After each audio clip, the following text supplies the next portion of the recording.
కాబట్టి దయచేసి నేను మీ అందరిని కోరేది, మీకు మంచి ఎమ్మెల్యే ఉన్నాడు మాణిక్రావు గారు, ఆయన నాయకత్వంలో మంచిగా పనిచేసి మంచిగా ముందుకు పోయి చాలా చక్కగా మంచి ఫలితాలు భవిష్యత్తులో సాధించాలి.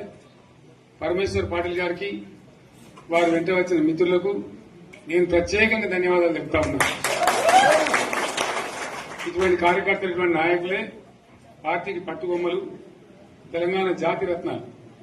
తెలంగాణకు ప్రమాదం వచ్చిందన్నప్పుడల్లా ఇటువంటి బిడ్డలే ఎక్కడో లేచి నిలబడి వాళ్ళ మా తెలంగాణని ఆ సోయి చూపెడతా ఉన్నారు. మీరు నడిచిన 140 కిలోమీటర్ల పాదయాత్ర వృధా పోదు. ప్రజలందరూ కూడా మేము చూసాం. దాంట్లో తోపట్టు కూడా మీరు ఎంతో మంది మాట్లాడింది, అడిగింది మిమ్మల్ని ఎందుకు పాదయాత్ర ఇస్తున్నాయి, మీరు కూడా అందరికి చెప్పిండ్రు. అంతే కదా, మీకు కూడా అర్థమైంది ప్రజలు ఎంత వ్యతిరేకం ఉన్నదనేది.